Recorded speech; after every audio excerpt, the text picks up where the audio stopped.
Right, and someone has just redeemed Hydrate. Here we go. Hang on, where's my water bottle? Water bottle. Normally I would be telling you that I have 3 tips for those of you who are new here. So here you go. I'll go for them after I've had a drink of water.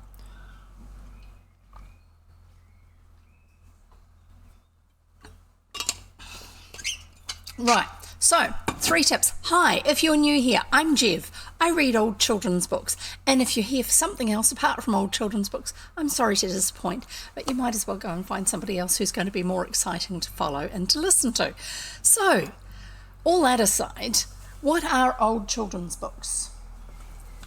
These are a sample of old children's books. These are books that I just happen to have lying around home. A little bit like the style of that cover that's up there in the corner, which is for the current book that I'm going to be reading. So this one is 100 years old, this one's 125 years old, and they're just lying around home because those are the sort of books that I grew up with, and they're still around home from when I was a kid. Right, so aside from that, old books are really cool because they give us a view of the world that is different to what we are currently familiar with. It takes us to different places, introduces us to different people,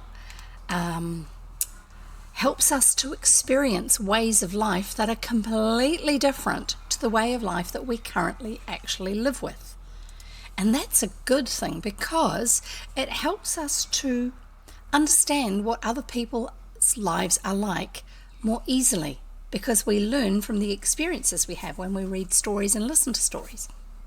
So they're the sort of books that I grew up reading, and I thought it'd been cool to share them with everybody because there's not a lot of those sort of books that are actually around easily accessible unless you use your computer or you come and do something like this. So I get my digital versions of them, which I read from a first generation iPad mini, which was handed down to me once it had been a little bit old, but not quite ready to go into the rubbish. And it's too old to be able to update the thing. So I was a bit worried. I want to use this app on it, I want to use that app on it. And then I discovered it actually has an ebook reader built into it. I don't actually need to go somewhere else to get an app, which is not going to work on it because it's too old. So that's good. It works okay. I go online with it. I go to the website where I get them from, which is Project Gutenberg, which you've seen a link for in the chat over there. And once I have downloaded it, I go offline. So it's only online for a few minutes. I usually have a look on my PC to see what I want. Then I do it through the actual iPad, and then I go and open up an app on there called iBooks. That's also built into it, as is the browser. So they don't need more updates. They already work, and they work very well for old books. So I read them from there, unless I have an actual physical book that I can read for you, in which case I'll do that. Do you like my friends? We've got a light up moon here. Let's see if it's going to work or if the battery's gone flat. There you go. There's a little moon that's going to glow for us over there. We have this here is Adelaide. She's a squishmallow. And I got a real cheap along at the local department store. And this is Quest Sprout. And Quest Sprout is a character from a web cartoon done by a chap called Matt. And the web cartoon is called Swordscomiccom, and it's worth looking up. They're really cool. Every character in it, I think, has a sword, or is a sword, or is a spirit that has something to do with swords. And Quest Sprout, as you can see, this is the plushie of him, and yes, this is green, and so therefore it's all transparent on here. Quest Sprout's sword is a little wooden sword, because that's the sword he's got. He's a little tiny sprout. And the BBC in 2020, I think it was, when we're all stuck at home in lockdown, said that he was the most wholesome thing on the internet, which is really cool. He's just one of many characters in the webcomic. And the way Matthew writes the webcomic, he will write 4 frames that are an aspect of some character or some story that's going on. And it'll be the next 4 frames for something. But he doesn't write a whole linear story with each set of 4 frames. He will do those 4. Then he'll reference another part of his storylines with the next one, whatever. So it's all very interesting. So if you go to his website, which is probably webcomics.com, Swordscomic, hang on. Swordscomic.com. If you go there, one of the cool things about it is you can actually look for connected stories and follow through a connected storyline. So that's really, really cool. He's got another plushie that's ready to be produced now. People are still joining in with that. It's really cool. It's called Pest Sprout. It's like he's the good guy and Pest Sprout's the bad guy. You know, 2 halves of a character. I wonder if that was an inspiration for him. Anyway, so he's the one who's been getting Quest Sprout into trouble.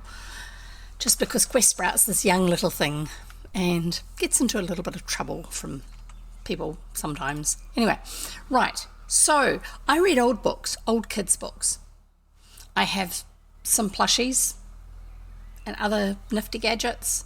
And I'm going to start reading shortly. I may do a little bit of crafting later on. I got out the, I'll turn that round so you can't get the weird green disappearing on you. I got out the pipe cleaner, so maybe we'll be able to do some fuzzy stems for the eyes for the Argus headband. Actually, where is the Argus headband? Let's see if it's down here or if it's been put away. There are some headbands I've been working on because I do a redemption with headbands. This is just one that I randomly picked up, a little Minnie Mouse one. This is a bundle of cute little ribbons and I want to add some more colours to that. I've got some more ribbons. I now have to figure out how to make them curly because they're not curling ribbons. We'll get there. And so I'll do those sometime. This is Argus. This headband is Argus, the all-seeing one, the one that can see all. So it's all googly eyes. There you go. And so when I am doing any crafting sessions, I will be using this overlay here, which is this one here, because you can see what I'm doing now. Yes, I need to adjust the colours again. Okay, we'll get there. So what I'll be doing is I will work on this particular screen when I am doing that, so you can see what I'm actually doing. But we're not going to do that right now. Hang on, I'm trying to adjust the camera here so you can see me a little bit when I'm talking. I better not adjust it too much because otherwise I'll stick my hands outside the box probably. Right. That'll do. Right, we'll go back to the main screen. So what I will do is if I am going to do any crafting, I'll go to that other screen so you can see the workspace in front of me. So I was thinking that with Argus, all these eyes, I can use some of these pipe cleaners to put up some wires behind with some more eyes on so they stick out even further. That would be quite cool, actually. Right, so we'll put those out of the way and we'll get on with some story reading. But first of all, one more thing for those of you who are new here. I should actually change the title of my stream so it says maybe crafting, not and crafting, just so I'm not distracting anybody from things that don't eventuate. Anyway, and we also usually put some puzzles up. So I'll get a puzzle going and then I will read. But first of all, I'll give you the rest of my tips. Okay, so the rest of my tips are, I have 3 tips for those who haven't been here before. Get drinks, get snacks, get comfortable. So get drinks, I always have water available. I usually wave this water bottle at you just because this is a nice handy size for waving around. Don't drink from it because it tips over too easily, and you know, technology, don't need to stick lots of water through all our tech, do we? I've also got, but water is brilliant because it's great for your brain. It helps your brain to actually work well, but it's also brilliant for your body. And if you've got any issues with your throat, in terms of you've had a bit of a cough, make sure you get plenty of water. It'll help to actually fix that up. So I also have some iced coffee, homemade iced coffee. That's just a couple of shots of espresso and some cold milk with a little bit of sugar. That's all it needs to be. So yeah, you'll see me looking over here from time to time, just in case there's something I need to deal with over here. Extras. So that's tip 1. Tip 2 is get drinks, get snacks. So what snacks do we have today? I usually have some snacks in my treat jar. There you go. And in my treat jar today we have some Finnish licorice. So I'm going to leave it in the jar for now because I don't want the ants to get to it. Where I live, we get ants very, very easily unless it's something that in a container that's well sealed so they can't get to it. So that's why that's in there and why it makes a noise when I pat the lid down. Right, so I've got get drinks, get snacks, and get comfortable. So listening to a story is much easier if you are already comfortable. If you aren't getting fidgety because the seat's uncomfortable, or if it's cold weather where you are, if you have a blanket or a nice warm fireplace, like the fire's being lit in the fireplace, or something like that. Any of those things make a difference. If you want to have your squishies with you when I'm reading, that's cool. If you want to have a nice pillow or cushion to snuggle up with, that's cool too. But get yourself comfortable. Now, whatever that works out as for you. I've got friends who come along and they will be working, so they can't sit down and just pull the blanket up over their head and listen to the story because they're still working. But the listening to the story helps them to be comfortable with the work they're doing. They're doing something that's repetitive with their hands, or that sort of thing, and they just want to have someone chatting away to them in the background in a very comfortable, friendly sort of a manner. So that the actual story time can be part of what is get comfortable for some people. There you go. So let's get on with reading. What we're currently reading is this book of English fairy tales that have been collected by a chap called Joseph Jacobs. And I did find out before when it was published, and I've gone and forgotten again. Let's have a look, just a moment. We've got the information on the internet. Isn't that cool? And what is really intriguing about these books, because he did a whole lot of them. He's got English fairy tales, more English fairy tales. He's got Irish fairy tales. He's got Scandinavian ones. He's got them all over the place. He felt that England didn't have a lot of fairy tales. Germany did.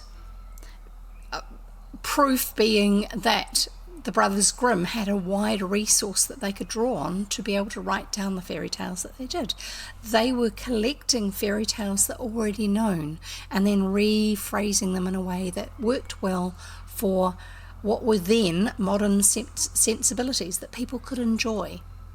Oh, and that humming noise you're getting, which you're seeing here, it's because there's a digger working outside at the moment, and I can't do a lot about that, I'm sorry. You'll just have to put up with that hum. It does vary a little bit. Anyway, so he's originally from Australia, and he was born in 1854.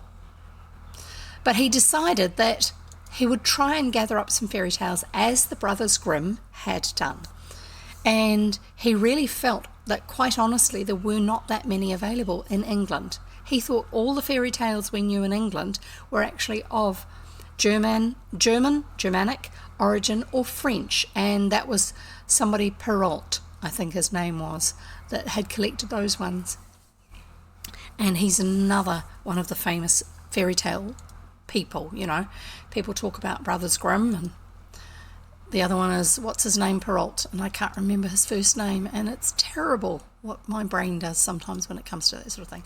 Anyway, so he got together and started pulling all these books together, all these stories together. He would go around and listen to people and write down the stories they told, and then before publishing, a lot of them were told the way you would recite a poem, where you have a rhythm to it, where you have a rhyme to it. Sometimes it didn't work quite as well because the way we use English at the time he was writing compared with when people first got to know the story kind of was a little bit clunky, the transition between the two, all that sort of stuff. So this one, English Fairytales, was published in 1890. It's been around a while. This is not the original cover. I cannot find anything that shows me the original cover. So the ones that I know of that he did are English fairy tales, Celtic fairy tales, Indian fairy tales, more English fairy tales, more Celtic fairy tales, and Europa's fairy book, also known as European folk and fairy tales. And apparently at the time he was quite famous for them. So there you go. They are a little bit quirky. This is how I first came across them, is because I was looking for fairy tales, well, folk tales, to read out in the week running up to Halloween last week. And I don't really do horror, so therefore I wanted something that had a little bit of that weirdness to it that you associate with Halloween things, a little bit of the quirkiness that you associate with Halloween, and the easiest way to do that was to just find stories that were old enough that they were strange. They didn't tell quite the way we tell stories now. It's a little bit like if your only experience of the story of, for example, Pocahontas is from the Disney movie, I'm sorry, you have been misinformed as to real North American history. It's supposedly based on some historic facts, but the way they have played with those facts and totally retold them, is quite shocking, really. Now, this chap here tried not to do that because it was actually known that people would do that with stories. But he didn't do that. He tried to keep them as true to what the actual stories were, but in a way where the punchline of a story would come through clearly. And that sort of thing, where it just has a lot more relevance and makes a lot more sense for when you're actually reading the story. It's just the way it works. So,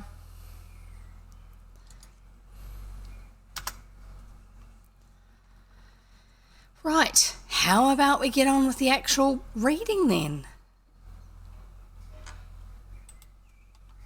Why not? Let's go for it. I'm trying to think. Yeah, just a fair warning for you.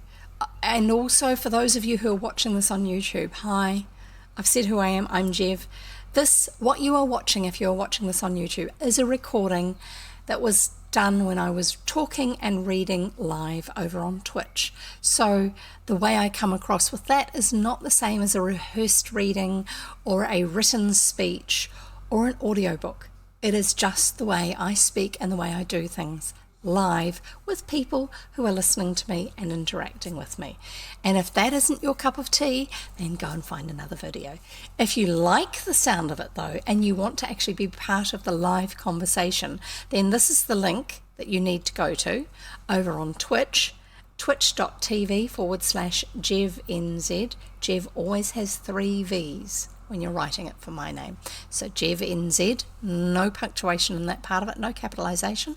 And the schedule part of my page will show you when I am next due to be live. And it will show you in your time zone unless you're using a VPN or something like that. Okay? And if you are on Twitch watching me and you're wondering what I'm talking about, all this YouTube business, I actually have a YouTube channel and I collect up the stories that I've been reading and I put them into playlists over there. They have all this chat. They have me nattering on about all sorts of things, introducing myself. Every video I do, you get my introduction, and it will be slightly different each time the way I phrase it. It's not a fully scripted thing that I do. You can tell from the way I talk. But this is where it is. It's youtube.com/C for channel /jevvnz. Once again, 3 V's for Jev. So there you go.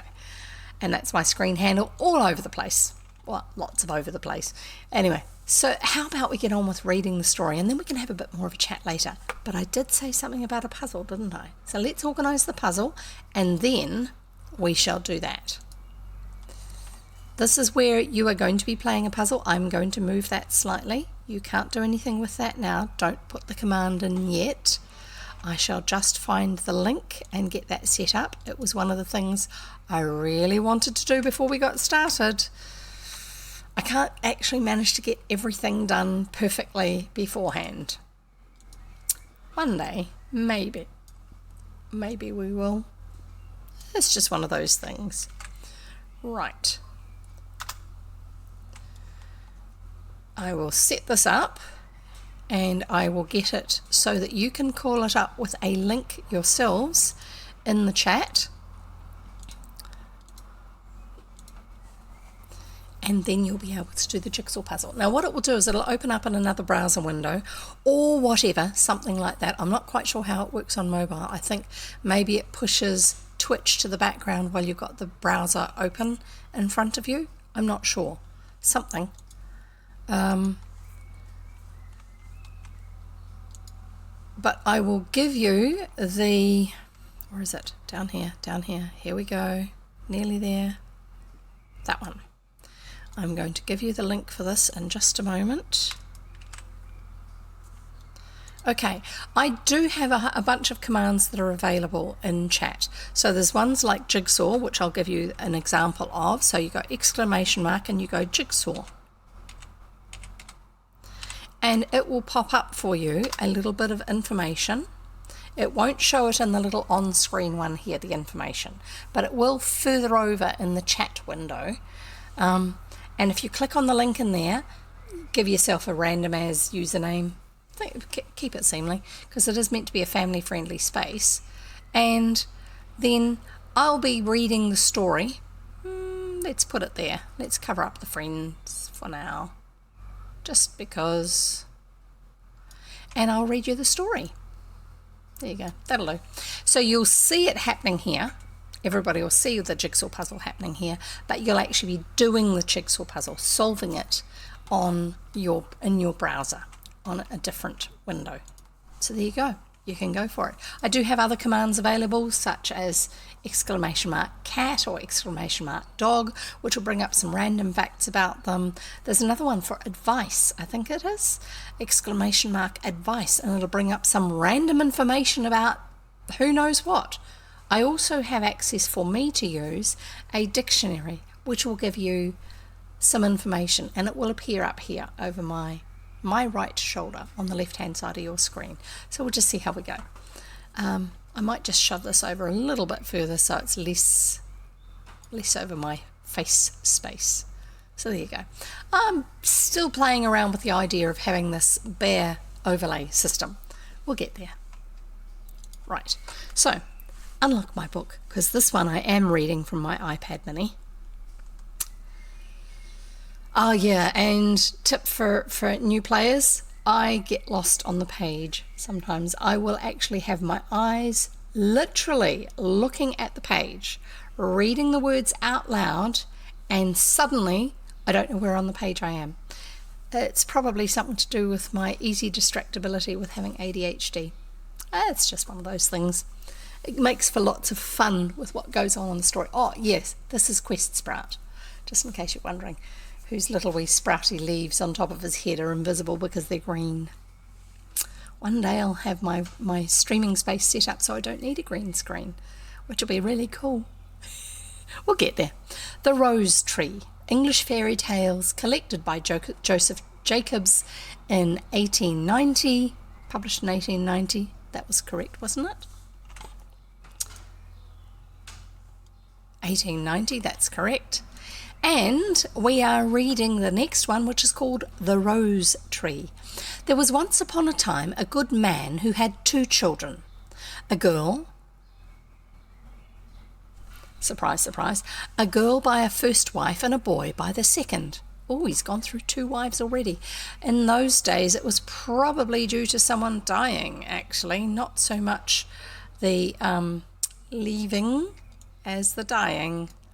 I'm just sliding this so my maximum is not quite so high and not going to be quite so deafening for everybody on my microphone. There, right, okay, that'll do, I think. Right. A girl by a first wife and a boy by the second. The girl was as white as milk and her lips were like cherries. Snow White and Rose Red sort of style. That's just the way they told stories back then. Her hair was like golden silk and it hung to the ground. I don't know how she got her hair that long. Mine's taken 2 years to get this long from this long. She must have been growing it all her life.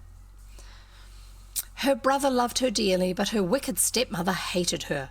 "Child," said the stepmother one day, "go to the grocer's shop and buy me a pound of candles." She gave her the money, and the little girl went, bought the candles, and started on her return. There was a stile to cross. A stile is a set of an arrangement of usually timber, sometimes stone, to form steps so you can get from one side of a fence to the other rather than trying to go through it.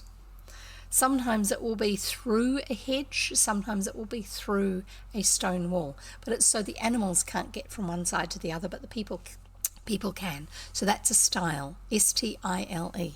Actually, let's put that word in here and you can see what I was talking about.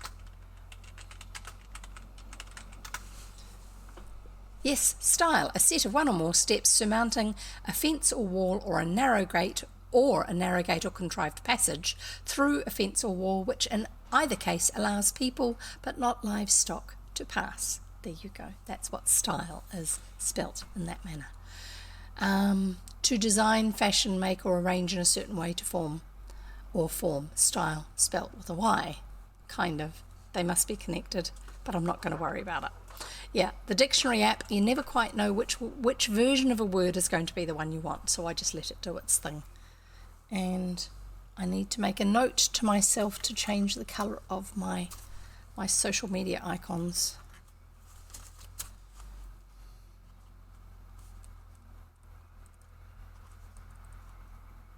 Now, this is the bonus tip. Have yourself a pen or pencil and paper handy, a writing stick and a surface to write upon, because we often come across old words or places or ideas that are sort of like, I want to find out more about that. Write them down and you can do so. Oh, and by the way, you can actually join our Discord server.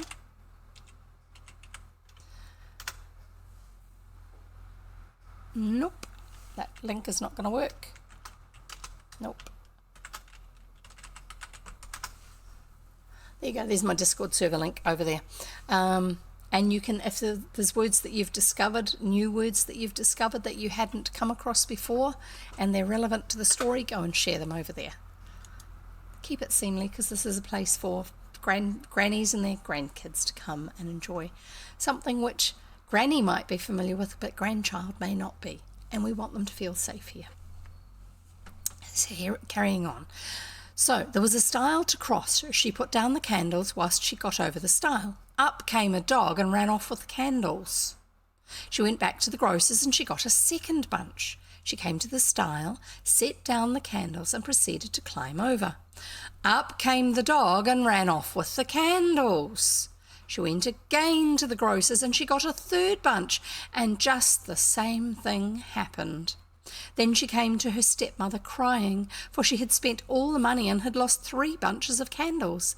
The stepmother was angry, but she pretended not to mind the loss. She said to the child, "Come, lay your head on my lap, that I may comb your hair." So the little one laid her head in the woman's lap, who proceeded to comb the yellow silken hair. And when she combed, the hair fell over her knees and rolled right down to the ground. Then the stepmother hated her for more for the beauty of her hair. So she said to her, I cannot part your hair on my knee. Fetch a billet of wood. So she fetched it. A billet is like a piece, a stick, I think. Might be a quantity. Let's have a look.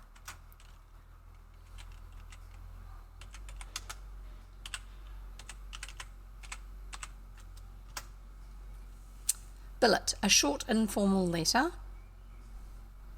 And I'm sure there's going to be more. Come on, dictionary.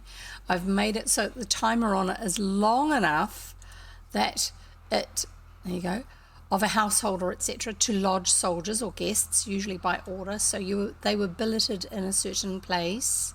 Yes, that one I'm familiar with. Sorry, I'm just trying to get this to sit in the right place. No, that's the only ones it's going to give me. I don't know, a billet of wood. Let's assume it's a stick, but we'll find out from the context. I cannot part your hair on my knee. Fetch a billet of wood. So she fetched it. Then said the stepmother, I cannot part your hair with a comb. Fetch me an axe. So she fetched it. Now, said the wicked woman, lay your head down on the billet whilst I part your hair. This is a nasty one. Well, she laid down her little golden head without fear, and whist, down came the axe, and it was off. Yes, an axe. Hi, Squibble, great to have you here. Just grabbing my Coke and I'll be back to hang out. Awesome, go for it. Yes, an axe. We're going to find out what happens. What was the story called again? The story is called The Rose Tree. Find out. This is one of these nasty ones. Yeah, the sensibilities of old stories are not necessarily the same as our modern sensibilities and stories, as well as the fact that we may actually change them completely because we like a different style of story, such as Pocahontas or The Little Mermaid. That is completely different to the way it was originally told. Trust me on that. Right. Then she took the heart and liver. No, missed a bit. Down came the axe and it was off. The head was off. So the mother wiped the axe and laughed. Then she took the heart and the liver of the little girl and she stewed them and brought them into the house for supper. I don't like offal. This is an awful opportunity for a meal. This offal. The husband tasted them and shook his head. He said they tasted very strangely. She gave some to the little boy, but he would not eat. She tried to force him, but he refused and ran out into the garden and took up his little sister, what was left of her, and put her in a box and buried the box under a rose tree. And every day he went to the tree and wept till his tears ran down on the box. One day the rose tree flowered. It was spring. And there among the flowers was a white bird, and it sang and sang and sang like an angel out of heaven. Away it flew, and it went to a cobbler's shop and perched itself on a tree hard by. That means close to the cobbler's shop. And a cobbler is a shoemaker or mender. And thus it sang, this is the bird, sang this. My wicked mother slew me, my dear father ate me, my little brother whom I love sits below, and I sing above, stick, stock, stone dead. Sing again that beautiful song, asked the shoemaker, probably because it sounds beautiful the way this bird is singing it. If you will first give me those little red shoes you are making, said the bird. The cobbler gave the shoes and the bird sang the song, then flew to a tree in front of a watchmaker's and sang, my wicked mother slew me, my dear father ate me, my little brother whom I love sits below, and I sing above, stick, stock, stone dead. Oh, the beautiful song. Sing it again. Oh, excuse me. That was sudden. I had no idea that one was coming. Not long enough to actually be able to mute. Sorry. Right. Oh, the beautiful song. Sing it again, sweet bird, asked the watchmaker. If you will give me first that gold watch and chain in your hand. The jeweller gave the watch and chain. The bird took it in one foot, the shoes in the other, and after having repeated the song, flew away to where the 3 millers were picking a millstone. The bird perched on a tree and sang. My wicked mother slew me, my dear father ate me, my little brother whom I love sits below and I sing above. Stick! Then one of the men put down his tool and looked up from his work. Stock! Then the second miller's man laid aside his tool and looked up. Stone! Then the third miller's man laid down his tool and looked up. Dead! Said the bird. Then all three cried out with one voice, Oh, what a beautiful song! Sing it, sweet bird, again. If you will put the millstone around my neck, said the bird. The men did what the bird wanted, and away it flew. Away to the tree it flew with the millstone round its neck, the red shoes in one foot, and the gold watch and chain in the other. Must be a magical bird because millstones are very heavy. It sang the song and then flew home. It rattled the millstone against the eaves of the house, and the stepmother said, It thunders! Then the little boy ran out to see the thunder and down dropped the red shoes at his feet. It rattled the millstone against the eaves of the house once more, and the stepmother said again, It thunders! Then the father ran out, and down fell the chain upon his neck. In ran father and son, laughing and saying, See what fine things the thunder has brought us. Then the bird rattled the millstone against the eaves of the house a third time. And the stepmother said, It thunders again. Perhaps thunder has brought me something. And she ran out, but the moment she stepped outside the door, down fell the millstone on her head, and so she died. The end of the story. I told you they're weird, didn't I? I did tell you that they're weird. Weird stories, yeah. So, be nice to your kids, whether they're your birth kids or somebody else's birth kids. It doesn't matter. The kids that you have charge of, don't do horrible things. I think that's the moral of that story. Right. Time for a mouthful of coffee.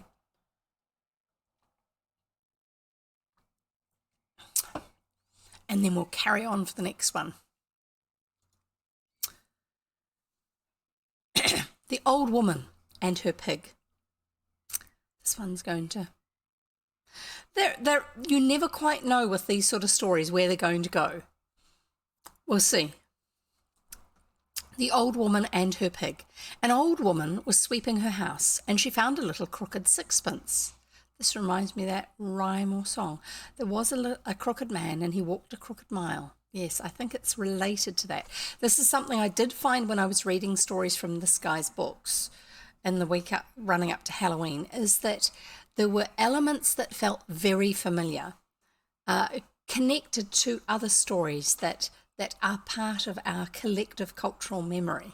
And it's probably because they have all come from similar points of connection to our culture.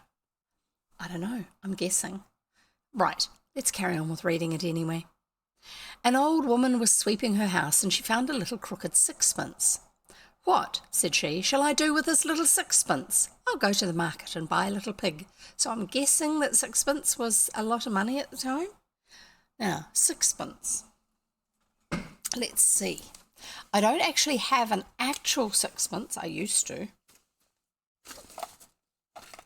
Sixpence in New Zealand was replaced by the 5-cent piece. We no longer have a 5-cent piece. There are probably some somewhere in the storage boxes in my house. I don't know. Probably, just because we have random as little pots with coins in and things like that. But in my coin purse, my Hello Kitty coin purse, which came from the Gold Coin Shop, it's another one of those cheapies. Let's have a look. In here, I might have something that is about a similar size to a sixpence. Now, a sixpence would have been about this size. This is a New Zealand 10-cent piece. Try and get it so it is a little bit more focused. If I put my face behind that, it might focus better. Come on, have another go. So it's a 10-cent piece. It's not very big. It's a little bit bigger than my thumbnail. Yes, I whacked it ages ago. A little bit bigger than my thumbnail. Now, a sixpence would have been probably silver at one stage, because sixpence was one of the coins that used to get put into things like Christmas puddings, and you don't put copper coins into things like puddings, but you can put silver coins into puddings. And so it would have been something that was about this big that she found when she was cleaning. And if it's enough, if the value is high enough to be able to buy a pig, it must be a reasonable quantity, unless they're really cheap pigs. Strange. Just a moment.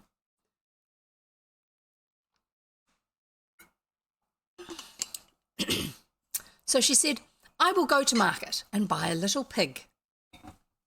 As she was coming home, she came to a stile. We know what they are. She came to a stile, but the piggy wouldn't go over the stile. She went a little further and she met a dog. So she said to the dog, Dog, bite pig. Piggy won't go over the stile and I shan't get home tonight. But the dog wouldn't. So she went a little further and she met a stick. So she said, Stick, stick, beat dog. Dog won't bite pig. Piggy won't go over stile and I shan't get home tonight. But the stick wouldn't. She went a little further. Yes, you've got a cute dog emote there. Squibble, I did see that. It's very cute. She went a little, and yes, it's a little bit startled because there's a stick being threatened by a stick if the stick will get up and do its job. She went a little further. I hope the pig bites the woman. She went a little further and she met a fire. These animate objects instead of inanimate. She met a fire, so she said, Fire, fire, fire, fire, burn stick. Stick won't beat dog, dog won't bite pig, piggy won't get over the stile, and I shan't get home tonight. But the fire wouldn't. She went a little further and she met some water. So she said, Water, water, quench fire. Fire won't burn stick, stick won't beat dog, dog won't bite pig, piggy won't get over the stile, and I shan't get home tonight. But the water wouldn't. She went a little further and she met an ox. So she said, Ox, ox, drink water. Water won't quench fire, fire won't burn stick, stick won't beat dog, dog won't bite pig, piggy won't get over the stile, and I shan't get home tonight. But the ox wouldn't. You do know what an ox is, right? It's just, see what this will tell us about ox. No.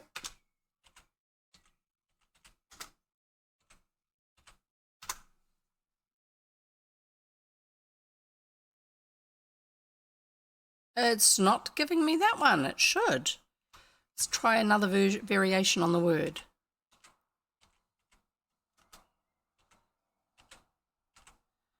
Because I also just realised that the form of the word is not necessarily what people usually see. No, not that one either. Ox or oxen were used for pulling ploughs and carts and all sorts of things, like a horse, but a little bit more rugged and robust than your average horse. Not quite as big as, not quite as tall as, say, a heavy horse, a draft horse, but a different sort of power. Really, really strong, but not fast. And so they were used to provide meat, but they were also used for effort, for work. Sorry, hard work. So ox, yeah, they were bred for it. They were in the cow family, you know, like male ones used as work animals rather than as food animals. So there's ox. Where do we get to? But the ox wouldn't. She went a little further and she met a butcher. So she said, Butcher, butcher, kill ox. Ox won't drink water. Water won't quench fire. Fire won't burn stick. Stick won't beat dog. Dog won't bite pig. Piggy won't get over the stile. And I shan't get home tonight. But the butcher wouldn't. She went a little further and she met a rope. So she said, Rope, rope, hang butcher. Butcher won't kill ox. Ox won't drink water. Water won't quench fire. Fire won't burn stick. Stick won't beat dog. Dog won't bite pig. Piggy won't get over the stile. And I shan't get home tonight. But the rope wouldn't. I'm assuming that these are actually things that in the story should be able to. She went a little further and she met a rat. So she said, Rat, rat, nor rope. rope won't hang butcher, butcher won't kill ox, ox won't drink water, water won't quench fire, fire won't burn stick, stick won't beat dog, dog won't bite pig, piggy won't get over the stile, and I shan't get home tonight. But the rat wouldn't. She went a little further. I'm hoping she's walking in the direction of home when she does this. That would be a bit stupid if she's not. She went a little further and she met a cat. So she said, cat, cat, kill rat. Rat won't gnaw rope, rope won't hang butcher, butcher won't kill ox, ox won't drink water, water won't quench fire, fire won't burn stick, stick won't beat dog, dog won't bite pig, piggy won't get over the stile, and I shan't get home tonight. But the cat said to herself, if you will go to yonder cow and fetch me a saucer of milk, I shall kill the rat. So away went the old woman to the cow. But the cow said to her, if you will go to yonder haystack and fetch me a handful of hay, I'll give you the milk. So away went the old woman to the haystack, and she brought the hay to the cow. As soon as the cow had eaten the hay, she gave the old woman the milk, and away she went with it in a saucer to the cat, just because you happen to walk along with a saucer in your pocket. As soon as the cat had lapped up the milk, the cat began to kill the rat began to gnaw the rope began to hang the butcher began to kill the ox began to drink the water began to quench the fire began to burn the stick began to beat the dog began to bite the little pig, in a fright, jumped over the stile, and so the old woman got home that night. The end.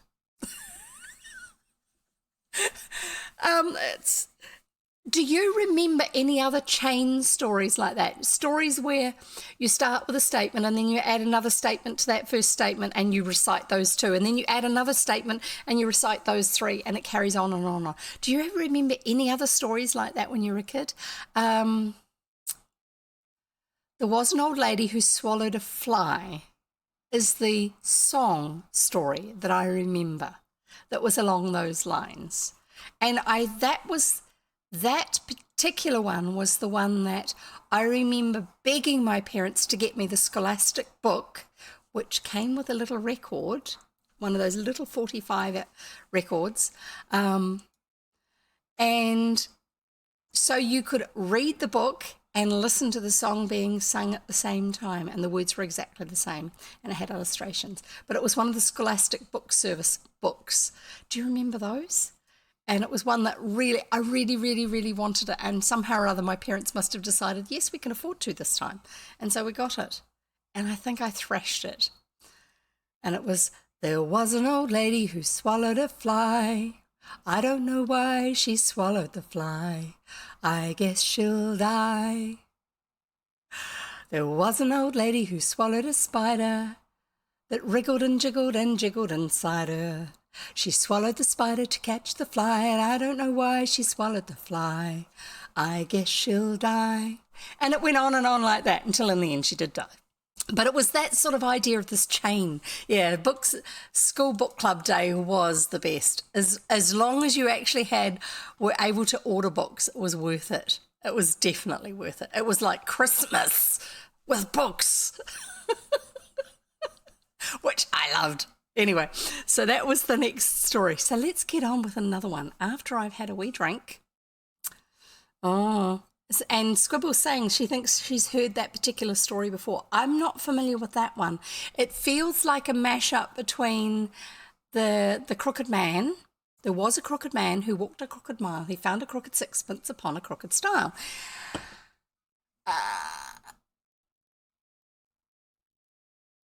He bought a crooked cat who caught a crooked mouse, and they all lived together in a little crooked house.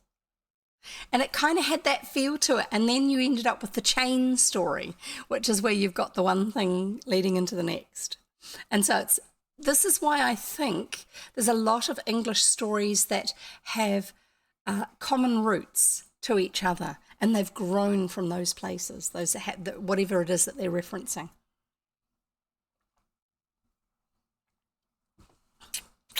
So let's see if I can safely get any of this licorice out of, where's my scissors? Get this licorice out of my tip jar. I was saying, Squibble, I don't think you were here at the time. I've got some more of that Finnish licorice. Let's just break a piece off within the wrapper so I don't have to cut. Yeah, we've got the sounds thing going again. So I don't have to cut the packet open in a way that was going to leave the fresh bit of licorice end too near the end of the wrapping. So this is what it's like. It's just black licorice, but it's very yum. And it's not too sweet. A lot of licorice I find very sweet. This is just one from our local bin inn. And I just realised that I held it up to you and it's got green, right? A green label part of it. Come on, come out. This is the second half of the piece that I was getting out. Here it comes. Right. So, find a label. Let's see what it says. Organic, natural, sweet, original finish black licorice. 56 grams. And the brand is Makulaku. M-A-K-U-L-A-K-U. There you go. And if I didn't eat it, it would be safe until the 13th of April 2023. But I don't think it's going to last that long. I wonder why. Why would that be, that it's not going to last that long? I happen to know it's also, once you get chewing it, a little bit sticky. It gets stuck in your teeth. So you get to enjoy it for a little bit longer. I don't know if they intended that. But very yummy. And it's not super springy, chewy, which is lovely. Right. So we carry on with the next story. How Jack went to seek his fortune.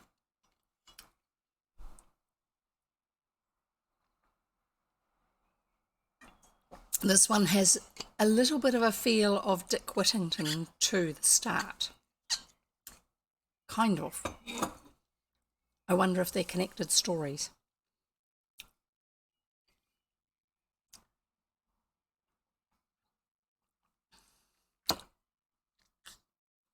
Yes, I know, lots of eating and things like that going on. I hope you've got all your drinks and snacks and everything ready, school. Right. We'll carry on. How Jack went to seek his fortune. Once upon a time there was a boy named Jack, and one morning he'd started to go and seek his fortune. He just got up and decided to go. He hadn't gone very far before he met a cat. "Where are you going, Jack?" said the cat. "I'm going to seek my fortune." "May I go with you?" said the cat. "Yes," said Jack, "the more the merrier." So on they went. Jigglety-jolt, jigglety-jolt. They went a little further and they met a dog. Okay, well, there we've got a change already. "Where are you going, Jack?" said the dog. "I'm going to seek my fortune." "May I go with you?" said the dog. "Yes," said Jack, "the more the merrier." We're going to get a crowd going, aren't we? So on they went. Jigglety-jolt, jigglety-jolt. They went a little further and they met a goat. "Where are you going, Jack?" said the goat. "I'm going to seek my fortune." "May I go with you?" "Yes," said Jack, "the more the merrier." So on they went. Jigglety-jolt, jigglety-jolt. They went a little further and they met a bull. "Where are you going, Jack?" said the bull. "I'm going to seek my fortune." "May I go with you?" "Yes," said Jack, "the more the merrier." So on they went. Jigglety-jolt, jigglety-jolt. They went a little further and they met a rooster. So it's not just getting bigger and bigger, which usually you get in these sort of stories. That's the digger, by the way. That hummy, deep sound, but also that fan belt squeak that you heard at the beginning is just restarted it. So that noise will be with us for the rest of our session today, probably. So on they went, jigglety-jolt, oh no, where did I get to? They went a little further and they met a rooster. "Where are you going, Jack?" said the rooster. "I'm going to seek my fortune. May I go with you?" "Yes," said Jack, "the more the merrier." So on they went, jigglety-jolt, jigglety-jolt. Well, they went on till it was about dark, and they began to think of some place where they could spend the night. About this time they came in sight of a house, and Jack told them to keep still while he went up and looked through the window. And there were some robbers counting their money. Then Jack went back and told them to wait till he gave the word, and then to make all the noise they could. So when they were all ready, Jack gave the word, and the cat mewed, and the dog barked, and the goat bleated, and the bull bellowed, and the rooster crowed, and all together they made such a dreadful noise that it frightened the robbers all away. Guilty consciences. And then they went in and took possession of the house. Jack was afraid the robbers would come back in the night, and so when it came time to go to bed, he put the cat in the rocking chair, and he put the dog under the table, and he put the goat upstairs, and he put the bull down the cellar, and the rooster flew up onto the roof. And Jack went to bed. By and by, the robbers saw it was all dark, and they sent one man back to the house to look after their money. Before long he came back in a great fright and told them his story. "I went back to the house," said he, "and went in and tried to sit down in the rocking chair, and there was an old woman knitting, and she stuck her knitting needles into me." That was the cat, you know. "I went to the table to look after the money, and there was a shoemaker under the table, and he stuck his awl into me." An awl is a really sharp, pointy thing that's longish that you make holes through leather with, like for putting laces through and stitching through. Squibble probably uses an awl for, she might be using a needle, for stitching pages in a book. That's another way of doing it, is if the holes need to be a bit bigger, you use an awl.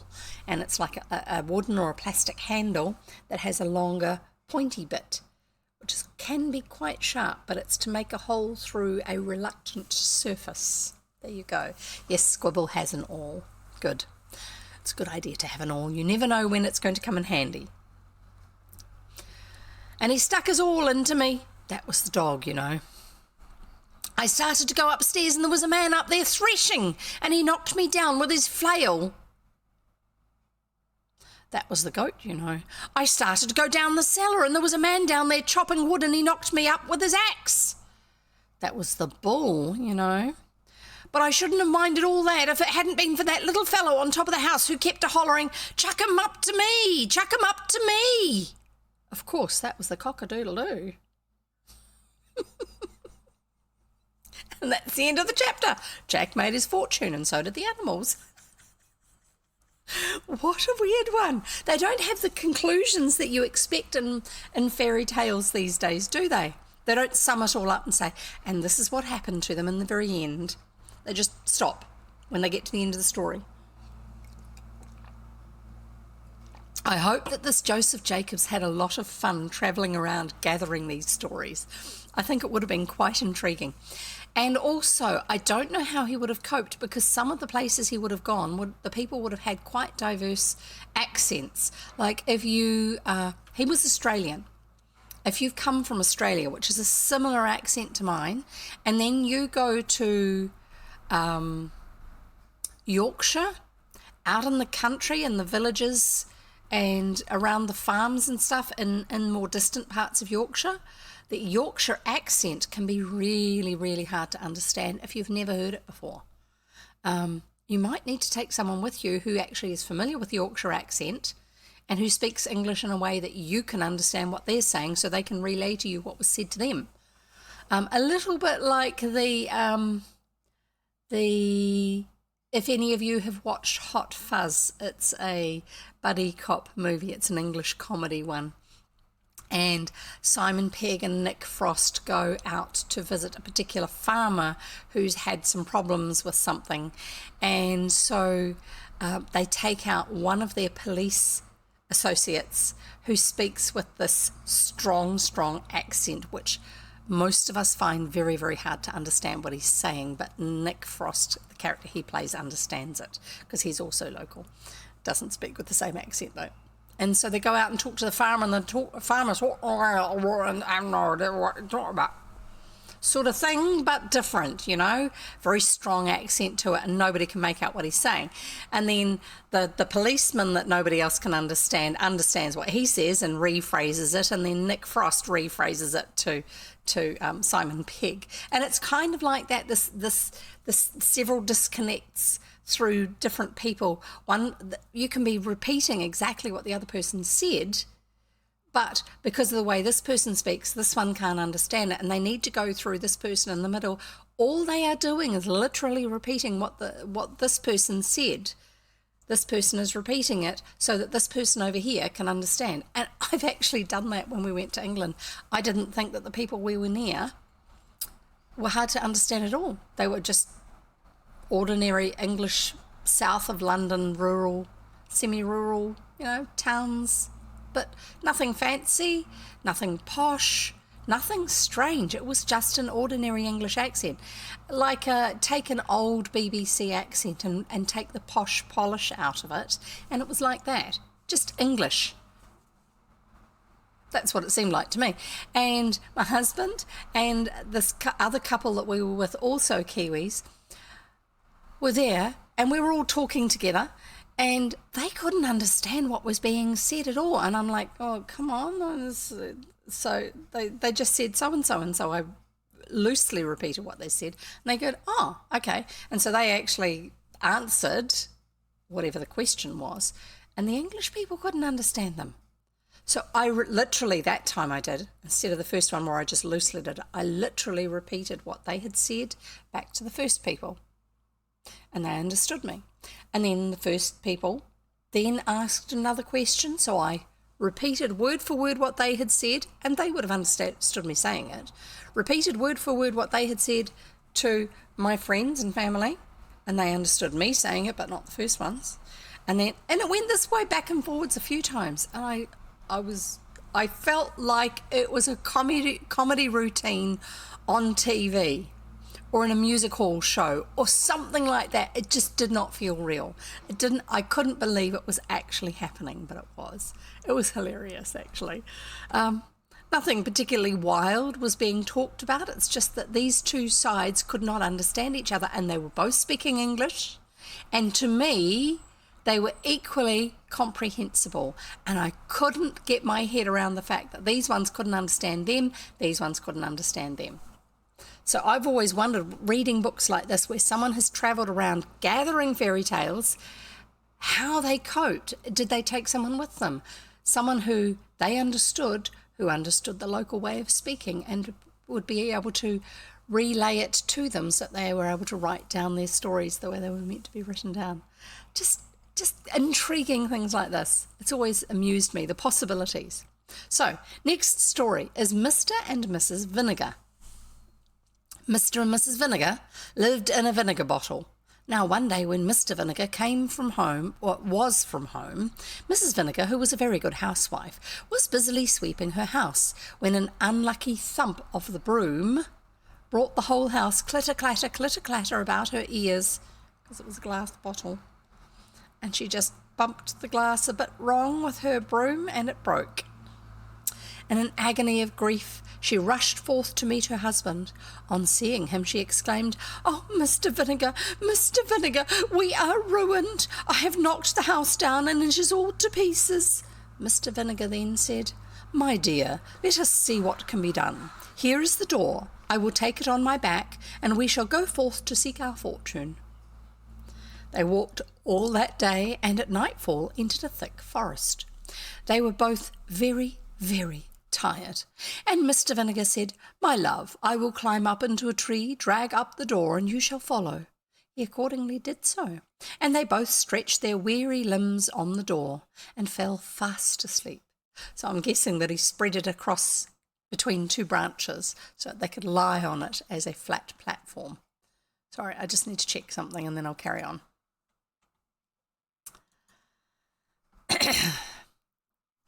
And if anyone wants to do the puzzle, it's !puzzle or jigsaw or PUZ for puzzle or PZ for puzzle. Any of those will work. Go for it if you want to do the puzzle. There you go. In the middle of the night, Mr. Vinegar was disturbed by the sound of voices underneath, and to his horror and dismay found that it was a band of thieves met to divide their booty. "Here, Jack," said one, "here's £5 for you. Here, Bill, here's £10 for you. Here, Bob, here's £3 for you. Mr. Vinegar could listen no longer. His terror was so great that he trembled and shook down the door on their heads. He was so frightened that the door fell down. Away scampered the thieves, but Mr. Vinegar dared not quit his retreat till broad daylight. He then scrambled out of the tree. Okay, so he was still in the tree, but the door fell down. Scrambled out of the tree and went to lift up the door. What did he see but a number of gold guineas? A guinea. A guinea is a particular... Sorry, I'm repeating words. Autism is showing.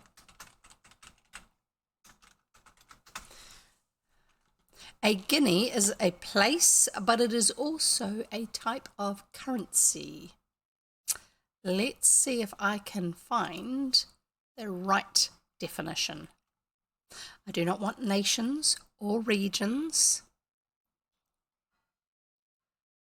or historic ones, which were actually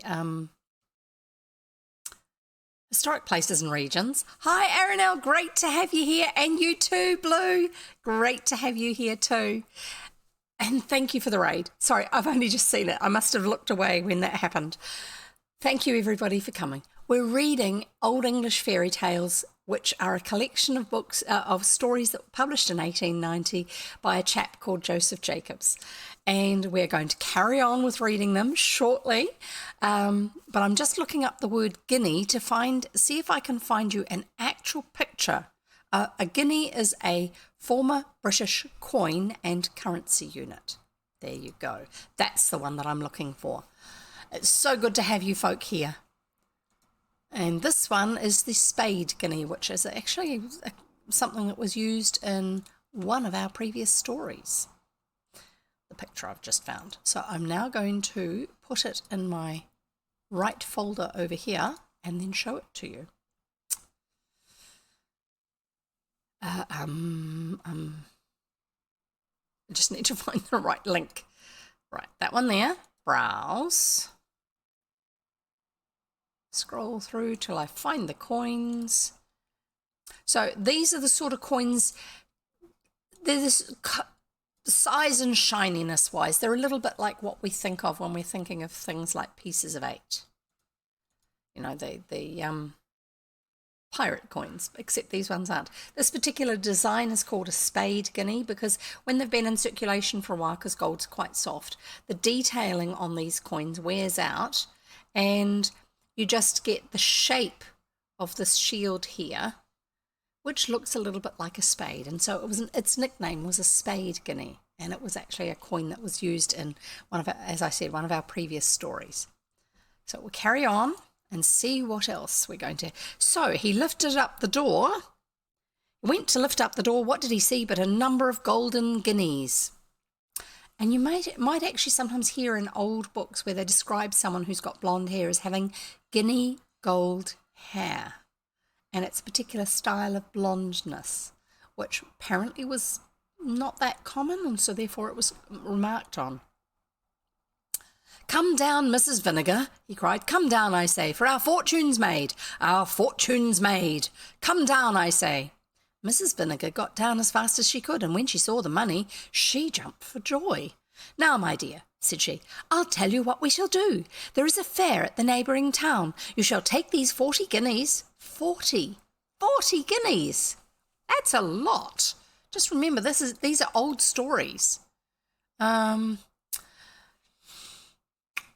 A guinea was a coin in use between 1663 and 1814. So there's quite a long period of time they were actually using it as a coin, and it contained approximately 1/4 of an ounce of gold. So that was worth a fair bit at the time. And the name came from the Guinea region in Africa because that's where the gold they were using came from. There you go. So value-wise, it was a lot. 40 guineas. Wow. Carrying on. Oh, and by the way, for those who did arrive very recently, this is Mr. and Mrs. Vinegar, and they used to live in a glass vinegar bottle, and she accidentally broke it the other day when she was sweeping. yesterday in the story. Broke it when she was sweeping. The broom just tapped the glass and it went shatter.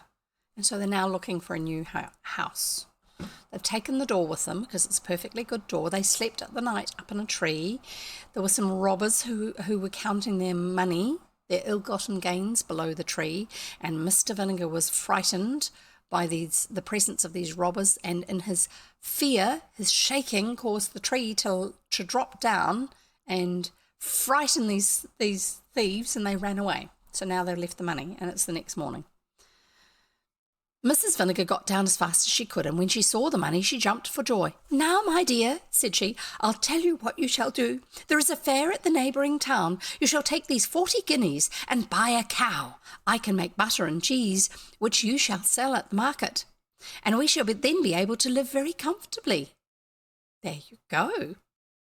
Mr. Vinegar joyfully agrees, takes the money, and off he goes to the fair. When he arrived, he walked up and down and at length saw a beautiful red cow. It was an excellent milker and perfect in every way. "Oh," thought Mr. Vinegar, "if I had but that cow, I should be the happiest man alive." So he offers the 40 guineas for the cow, and the owner said that as he was a friend, he'd oblige him. So the bargain was made, and he got the cow and he drove it backwards and forwards to show it. By and by he saw a man playing the bagpipes, tweedle-dum, tweedle-dee, as in doo-loo-loo-loo bagpipes. The children followed him about, and he appeared to be pocketing money on all sides. "Well," thought Mr. Vinegar, "if I had but that beautiful instrument, I should be the happiest man alive. My fortune would be made. Oh dear." So he went up to the man. "Friend," says he, "what a beautiful instrument that is, and what a deal of money you must make." "Why, yes," said the man, "I make a great deal of money, to be sure, and it is a wonderful instrument." "Oh," cried Mr. Vinegar, "how I should like to possess it." "Well," said the man, "as you are a friend, I don't much mind parting with it. You shall have it for that red cow." "Done," said the delighted Mr. Vinegar. I don't think he knows how to play the bagpipes. So the beautiful red cow was given for the bagpipes. He walked up and down with his purchase, but it was in vain. He tried to play a tune, and instead of pocketing pence, the boys followed him, hooting and laughing and pelting, throwing things at him. Poor Mr. Vinegar, his fingers grew very cold, and just as he was leaving the town, he met a man with a fine thick pair of gloves. "Oh, my fingers are so very cold," said Mr. Vinegar to himself. "Now, if I had but those beautiful gloves, I should be the happiest man alive." He went up to the man and said to him, "Friend, you seem to have a capital pair of gloves there." "Yes, truly," cried the man, "and my hands are as warm as possible this cold November day." "Well," said Mr. Vinegar, "I should like to have them. What will you give?" said the man. "As you are a friend, I don't much mind letting you have them for those bagpipes." "Done," said Mr. Vinegar. He put on the gloves and felt perfectly happy as he trudged homewards. At last he grew very tired when he saw a man coming towards him with a good stout stick in his hand. "Oh," said Mr. Vinegar, "that I had but that stick, I should then be the happiest man alive." He said to the man, "Friend, what a rare good stick you have got." "Yes," said the man, "I have used it for many a long mile, and a good friend it has been. But if you have a fancy for it, as you are a friend, I don't mind giving it to you for that pair of gloves." Mr. Vinegar's hands were so warm and his legs so tired that he gladly made the exchange. What's going to happen when he gets home? As he drew near to the wood where he had left his wife, he heard a parrot on a tree calling out his name. "Mr. Vinegar, you foolish man, you blockhead, you simpleton, you went to the fair and laid out all your money in buying a cow. Not content with that, you changed it for bagpipes, on which you could not play, and which were not worth 1/10 of the money. You fool, you fool, you had no sooner got the bagpipes than you changed them for gloves, which were not worth 1/4 of the money, and when you had got the gloves you changed them for a poor miserable stick. And now for your 40 guineas, cow, bagpipes and gloves, you have nothing to show but that poor miserable stick," said the parrot. a stick which you might have cut in any hedge. On this the bird laughed and laughed, and Mr. Vinegar, falling into a violent rage, threw the stick at its head. The stick lodged in the tree, and he returned to his wife without the money, cow, bagpipes, gloves, or stick. She instantly gave him such a sound cudgelling that she almost broke every bone in his skin. The end. Oh dear, cudgel.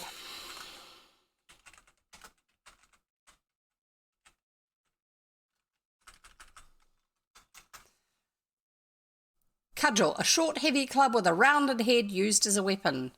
When someone is given a cudgelling, they are given a beating with a stick like that. There you go. Oh dear, that was rather a silly thing to do, wasn't it? To strike with a cudgel. To cudgel something is to strike with a cudgel. There you go. He really was a little bit not smart. His wife probably felt terrible because she had accidentally broken their home, which was the vinegar bottle, which is a very strange thing to be living in, if I tell you honestly. Yeah, but I don't think he was as smart as she was. Yeah, Squibble says the people in these stories need anger management. Absolutely. Maybe that's the overarching moral of these stories, is be careful of your anger.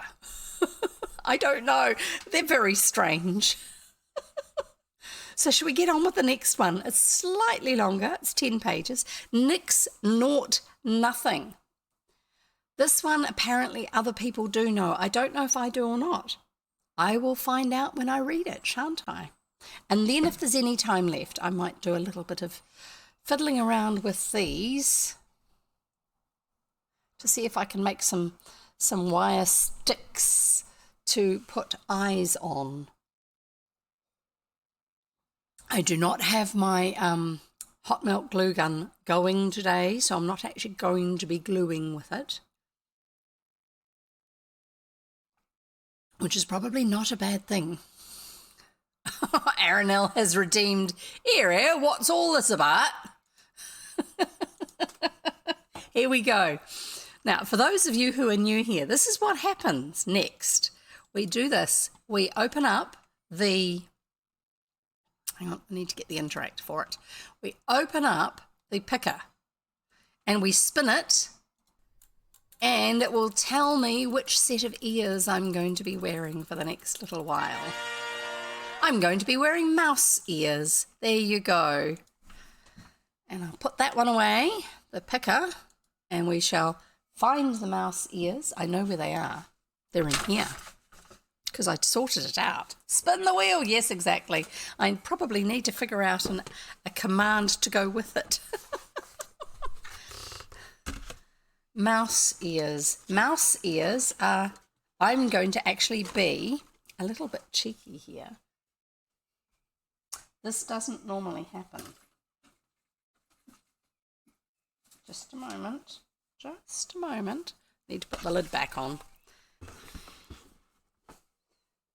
Yes, I haven't figured out the physics of actually getting you writing the command to actually do the spin. So, Aranel, you redeemed it. Was it Aranel who redeemed it? Yes, Aranel redeemed it. Aranel, you get a choice. Hang on, I'll just turn off that jigsaw. I'll move, not turn off. I picked up the wrong thing. I'm just going to move the jigsaw puzzle up here so you can still see it. Okay, you can't see the title of the book, but that doesn't matter. So you can see, which ears would you like me to wear? The sequin mouse ears or the Minnie Mouse ears? This is your choice, Aranel. Minnie ears. Okay, cool. I haven't actually got the ears part of it, but it's like the bow that Minnie Mouse wears. There you go. And now I need to start the egg timer, just to find the right little starter thing.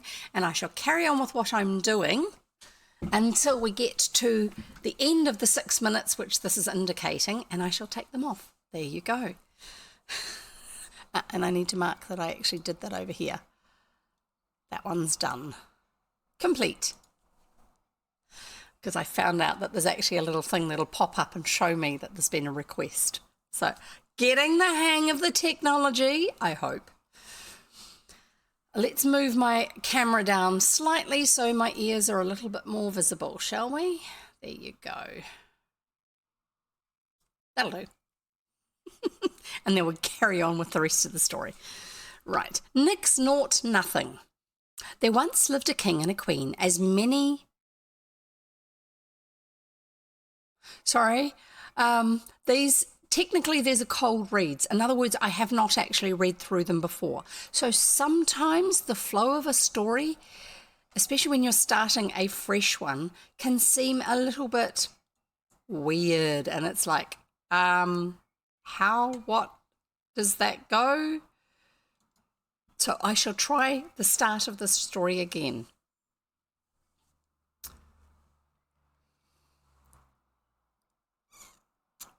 And I'm just going to move that egg timer a little too, so you can see the socials there, if they're needed. Not that you need them, but just, you know. Right, Nix Naught Nothing. There once lived a king and a queen, as many a one has been.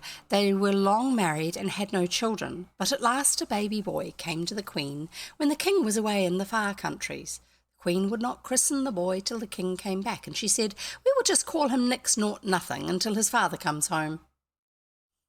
"Thanks, Mum." But it was long before he came home, and the little boy had grown a nice little laddie, and at length the king was on his way back. But he had a big river to cross, and there was a whirlpool, and he could not get over the water. Oh dear. But a giant came to him. Sorry, I'm just moving the other ears out of the way. But a giant came to him and said, "I'll carry you over." But the king said, "What's your pay?" "Oh, give me Nix Naught Nothing, and I will carry you over the water on my back." The king had never heard that his son was called Nix Naught Nothing. And so he said, "Oh, I'll give you that and my thanks into the bargain." When the king got home again, he was very happy to see his wife again and his young son. She told him that she had not given the child any name, but just Nix Naught Nothing, until he should come home again himself. The poor king was in a terrible case. He said, "What have I done? I promised to give the giant who carried me over the river on his back Nix Naught Nothing." The king and the queen were sad and sorry. But they said, "When the giant comes, we will give him the henwife's boy. He will never know the difference." The next day the giant came to claim the king's promise, and he sent for the henwife's boy, and the giant went away with the boy on his back. He travelled till he came to a big stone, and there he sat down to rest. He said, "Hedge Hodge on my back, what time of day is that?" Okay. The poor little boy said, "It's the time that my mother, the henwife, takes up the eggs for the queen's breakfast." The giant was very angry and dashed the boy's head on the stones and killed him. Yeah, old sensibilities and stories, not ours. Sorry. So he went back in a tower of a temper, and this time they gave him the gardener's boy. More of the same, okay? You're already warned. He went off with him on his back till they got to the stone again, where the giant sat down to rest, and he said, "Hedge Hodge on my back, what time of day do you make that?" The gardener's boy said, "Sure, it's the time that my mother takes up the vegetables for the queen's dinner." Then the giant was wild right and dashed his brains out on the stone. Then the giant went back to the king's house in a terrible temper, and he said he would destroy them all if they did not give him Nix Naught Nothing this time.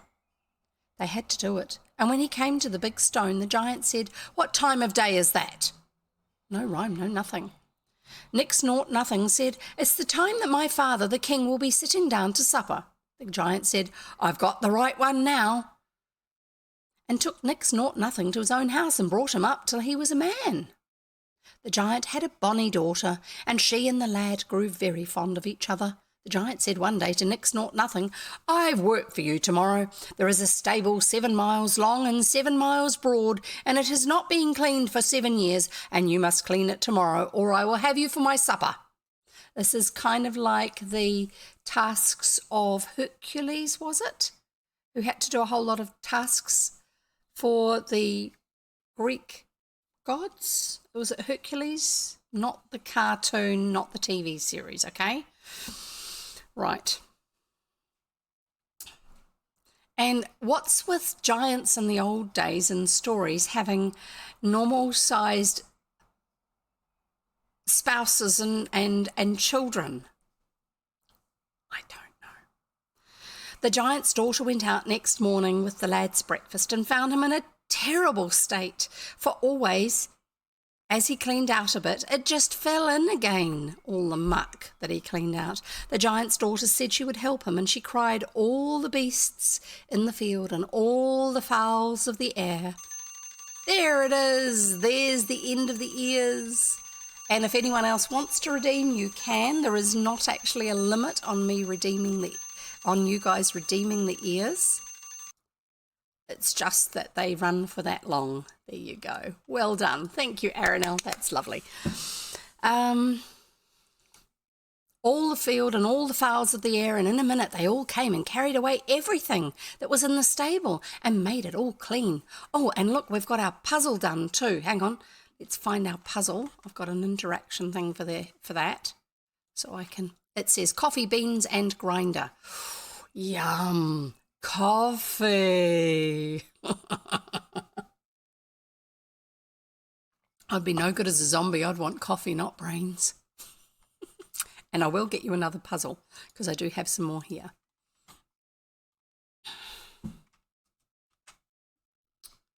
Just a moment. Here's another one.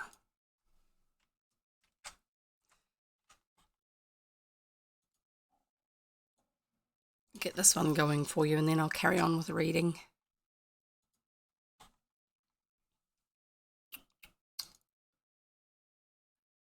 I'll make that 117, not 130 pieces, just because of the timing, because it's now 20 to 5 and I'm hoping to finish by about 5 o'clock. So sorry, it doesn't look like I'm actually going to be doing those pipe cleaners for the hairbands. I'll have to see if I can. I wish I could do handcrafty things while I was reading, but my hands and my eyes do not work together well enough for that. There you go. The puzzle's good, ready to go for you if you want to do it. Just as you want, and I'll carry on with the story. Oh, sorry. I need to put my cushion back on my seat. Not the one that I show you guys. I've got another one that's nice for your tailbone. That's meant to go on my seat. And I keep forgetting to put it on my chair, my office chair. And so I get a little bit wiggly because it gets a little bit uncomfortable. Anyway, so here we go. So the beasts of the field and the fowls of the air, and in a minute they all came and carried away everything that was in the stable, made it all clean before the giant came home. Right, we've got that bit. He said, "Shame on the wit that helped you, but I have a worse job for you tomorrow." Then he said to Nix Naught Nothing, "There's a lake 7 miles long and 7 miles deep and 7 miles broad." 7? That's quite big. 7 miles broad, and you must drain it tomorrow by nightfall, or else I'll have you for my supper. Nix Naught Nothing began very early next morning and tried to lave the water with his pail, tried to bail it out with his pail, his bucket. But the lake was never getting any less. It's probably got a stream or 3 running into it. Trying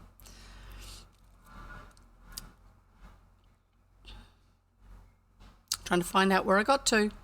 The lake was never getting any less and he didn't know what to do, but the giant's daughter called on all the fish in the sea to come and drink the water. And very soon they drank it dry. When the giant saw the work done, he was in a rage and said, "I've a worse job for you tomorrow. There's a tree 7 miles high and no branch on it till you get to the top, and there is a nest with 7 eggs in it. And you must bring down all the eggs without breaking one, or else I'll have you for my supper." At first, the giant's daughter did not know how to help Nix Naught Nothing, but she cut off first her fingers and then her toes. And made steps of them, and he climbed the tree and got all the eggs safe till he came just to the bottom, and then one was broken. So they determined to run away together, and after the giant's daughter had tidied up her hair a bit and got her magic flask, they all set out together as fast as they could run. And they hadn't got but 3 fields away when they looked back and saw the giant walking along at top speed after them. "Quick, quick!" called out the giant's daughter. "Take my comb from my hair and throw it down." Nix Naught Nothing took her comb from her hair and threw it down, and out of every one of its prongs there sprung up a fine, thick briar in the way of the giant. So that's like a cross between, a briar is like an old wild rose, like you see the way blackberry bushes, wild blackberry bushes grow. Well, that's kind of like that. That's briars. Out of its prongs there sprung up a fine thick briar in the way of the giant. You may be sure it took him a long time to work his way through the briar bush, and by the time he was well through, Nix Naught Nothing and his sweetheart had run on a tidy step away from him. But he soon came along after them, was just like to catch him up, when the giant's daughter called out to Nix Naught Nothing, "Take my hair dagger and throw it down, quick, quick." So Nix Naught Nothing threw down the hair dagger. I'm thinking that's like a pin. You take your hair and you wind it up, and then you put the pin through it to hold it in place, kind of like a hat pin, her hair dagger. So Nix Naught Nothing threw down the hair dagger, and out of it grew as quick as lightning a thick hedge of sharp razors placed crisscross. The giant had to tread very cautiously to get through all this, and meanwhile the young lovers ran on. Obviously by this stage her fingers and toes have grown back. And on, till they were nearly out of sight. But at last the giant was through, and it wasn't long before he was like to catch them up. But just as he was stretching out his hand to catch Nix Naught Nothing, his daughter took out her magic flask and dashed it on the ground, and as it broke, out of it welled a big, big wave that grew and grew till it reached the giant's waist and then his neck, and when it got to his head he was drowned dead, dead, dead. Indeed. So he goes out of the story. He tried to write them as they were told to him, stories. But Nix Naught Nothing fled on till where do you think they came to? Why, to near the castle of Nix Naught Nothing's father and mother. But the giant's daughter was so weary that she couldn't move a step further. So Nix Naught Nothing told her to wait there while he went and found a lodging for the night. And he went on towards the lights of the castle, and on the way he came to the cottage of the henwife, whose boy had had his brains dashed out by the giant. Now, she knew Nix Naught Nothing in a moment, and hated him because he was the cause of her son's death. So when he asked his way to the castle, she put a spell upon him. And when he got to the castle, no sooner was he let in than he fell down dead asleep upon a bench in the hall. The king and the queen tried all they could do to wake him, but all was in vain. So the king promised that if any lady could wake him up, she should marry him. Meanwhile, the giant's daughter was waiting and waiting for him to come back, and she went up into a tree to watch for him. The gardener's daughter, going to draw water in the well, saw the shadow of the lady in the water, and thought it was herself, and said, "If I'm so bonny, if I'm so brave, why do you send me to draw water?" So she threw down her pail and went to see if she could wed the sleeping stranger.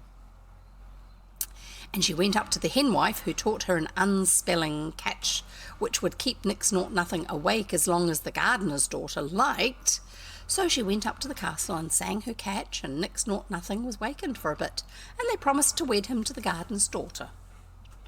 Meanwhile, the gardener went down to draw water from the well and saw the shadow of the lady in the water. So he looks up and finds her, and he brought the lady from the tree and led her into his house, and he told her that a stranger was to marry his daughter, and he took her up to the castle and showed her the man, and it was Nix Naught Nothing asleep in the chair. And she saw him and cried to him, "Waken, waken, and speak to me." But he would not waken, and soon she cried, "I cleaned the stable, I laved the lake, and I clomb the tree, and all for the love of thee, and thou wilt not waken and speak to me." The king and queen heard this, and came to the bonny young lady, and she said, "I cannot get Nix Naught Nothing to speak to me for all that I can do." Then were they greatly astonished when she spoke of Nix Naught Nothing and asked where he was, and she said, "He that sits here in the chair." Then they ran to him and kissed him and called him their own dear son, for so they called for the gardener's daughter and made her sing her charm. And he awakened and told them all that the giant's daughter had done for him, and of all her kindness. Then they took her in their arms and kissed her and said she should now be their daughter, for their son should marry her. But they sent for the henwife and put her to death. And they lived happily all their days. Oh, another ear redemption. This one is from Coleslaw. Okay, we'll get this on. Hang on, turn this on here. We'll pick an ear set, a set of ears or headband or whatever. Right, here we go. What are we going to get this time? I should be looking this way, shouldn't I? What ones are we getting? We've got top knots. Cool. Let's get the top knots out. Sorry, I'm just leaning sideways and trying to pick something up. It's a little bit weird. I will get myself properly organised sometime. Oops, make sure they stick on the thing properly. I really need to fix that too, don't I? One of the craft things that doesn't feel so much like a craft thing is to fix these, because they kind of come off and I need to stick them back on again. Kind of. They've actually got little springs inside to make them stand up properly, which is quite cute. Come on, go on. There, that's better. Top knots. There we go. Top knots are on. Now we need to turn the egg timer back on. Here's the egg timer. Find the interact for that. No, not that one. Interact. No, we don't do the interact for that one. Sorry. There are two different ways of doing this. Just depends on what app I'm using, what program I'm using. So there you go. We've got the top knots on for the next little bit. And I may see, since we've got to... Oh, hang on. Did I get to it? Then they took her in their arms and kissed her and said she should now be their daughter, for their son should marry her. But they sent for the henwife and put her to death, and they lived happily all their days. There you go. So I had read that, but I hadn't clarified it. So that's done. We've got the timer going. So what I'm going to do now is, since it's not quite 5 o'clock, rather than starting a new story, which is actually, the next one's quite short, I will have a go at seeing if I can turn these into stems to put some eyeballs on to go on Argus, the eyes headband. I'll just get my book stand out of the way.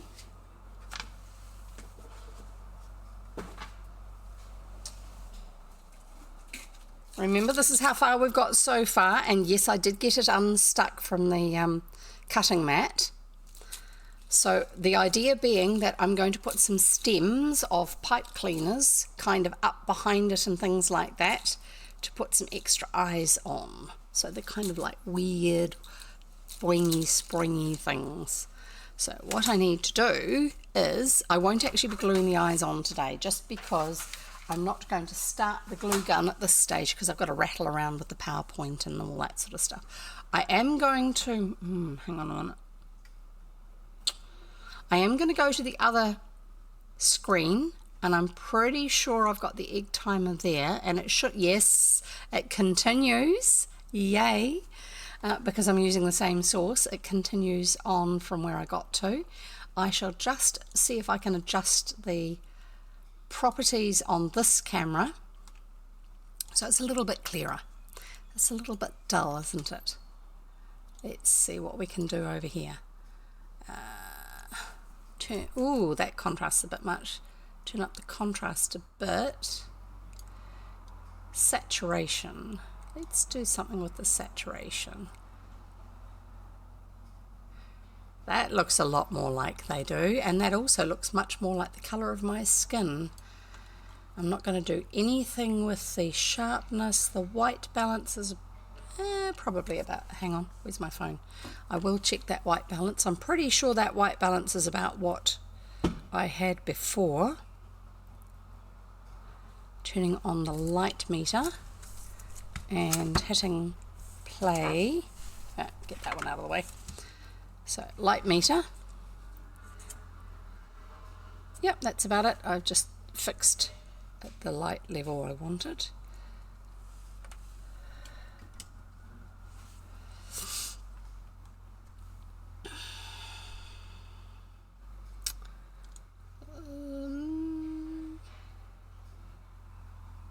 There, that'll do. And we need that.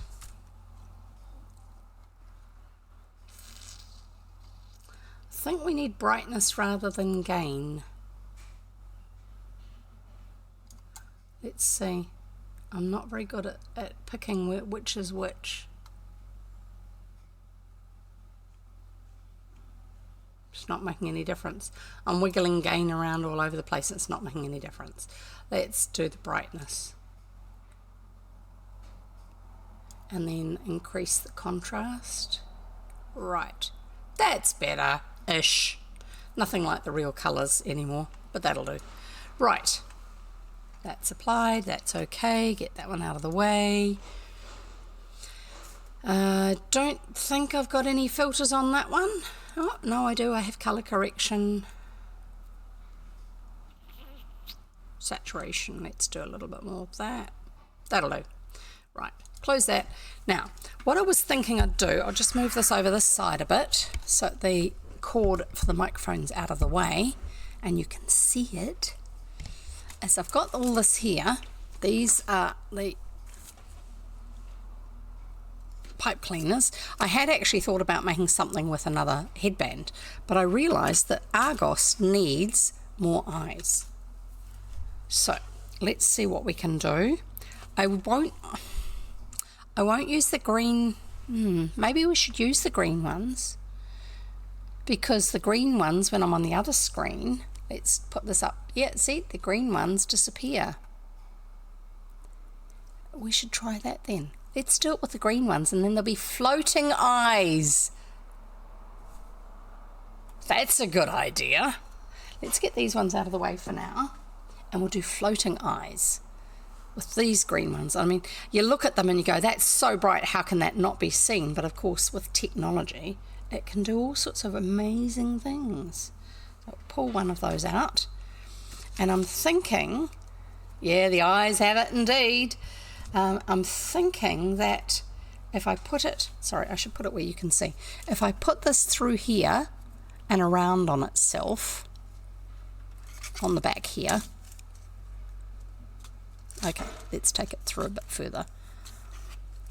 On itself, we can wind that up to tighten it. Oop, time is finished.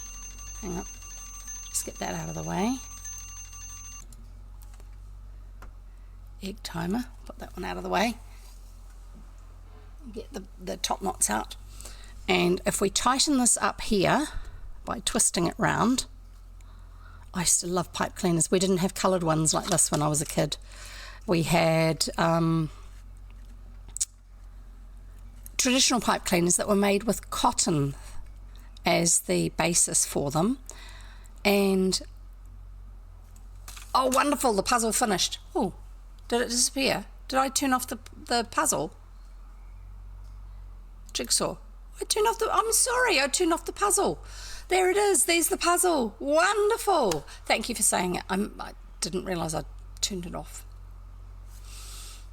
Let's see what it says about the actual puzzle on my interact. Bush's Baked Beans gift shop. Does anyone want to look that up? Bush's Baked Beans gift shop.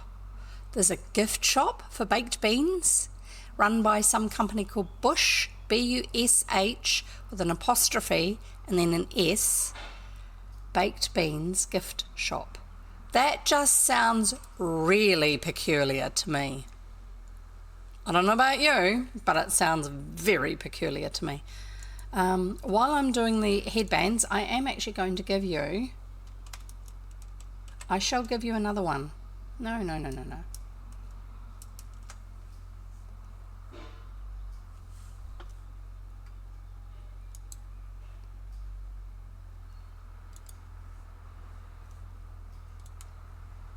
This one here. X. Put it in here.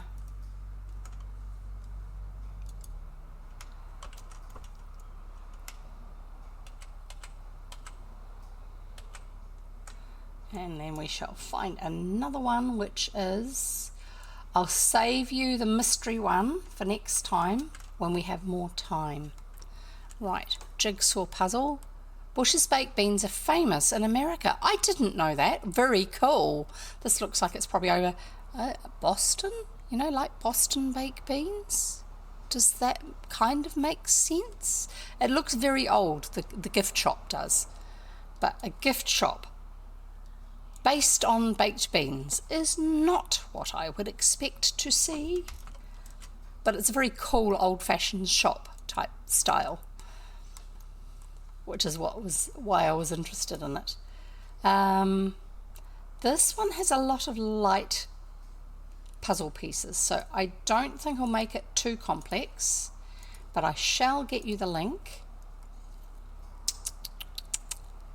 Getting the link, it's coming. Copy the link, and then we go over to Stream Elements, put the link in here. Yeah, Goriki has all this just so all it has is the link, and so he can just change the command to whatever the link is. And there you go, that should be good to use for those who want to do the puzzle, and I shall have a go at doing some more of these. Now what I'm thinking with this, see, that thing doesn't show, does it? What I'm thinking is that this should, I can probably make a couple out of one of these. If I snip this, there, then this can be twisted round like that, and then it's got a wide bit that I can glue an eye to, one of these sort of things.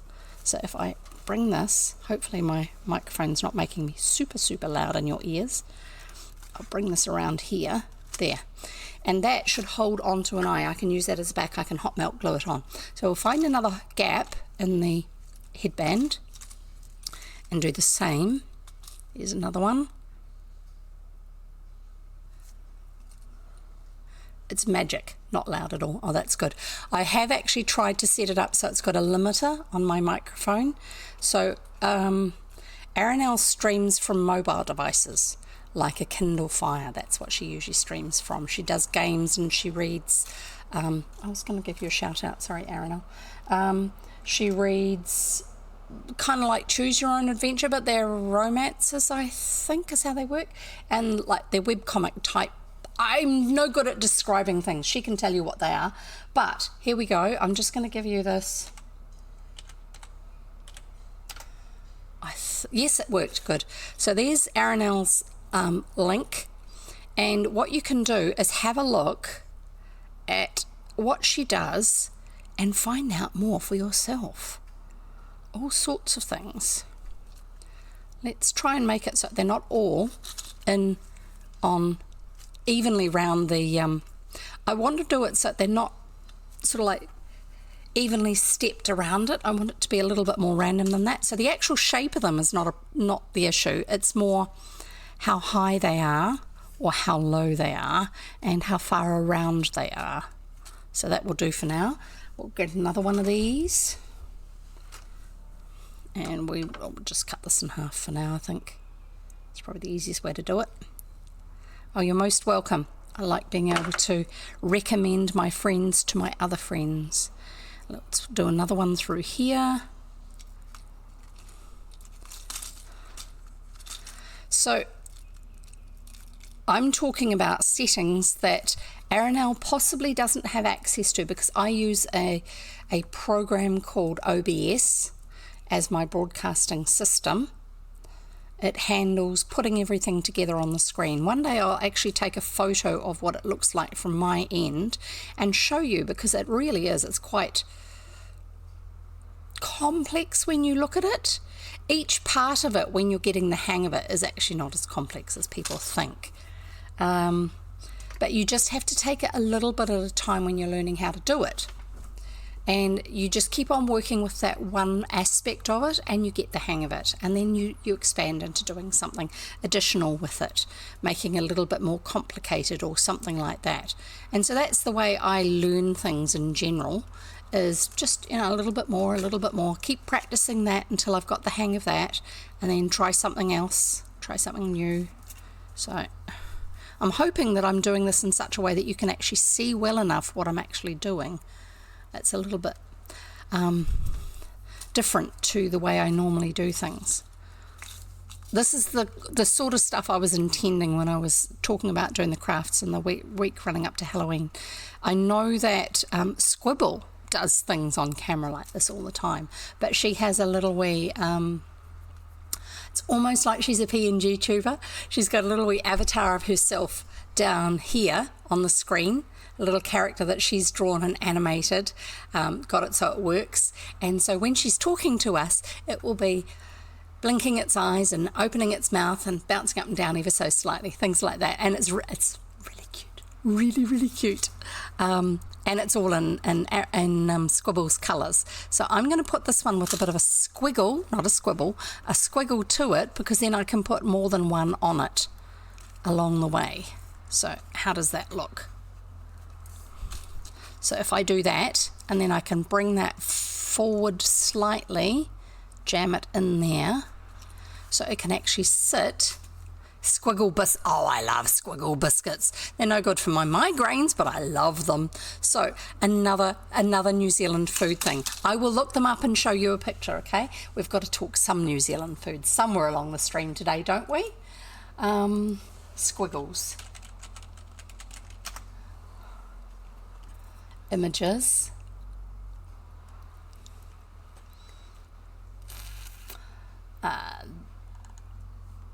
I'm just wondering, yes, this is probably going to be the best picture for showing them to you, I think.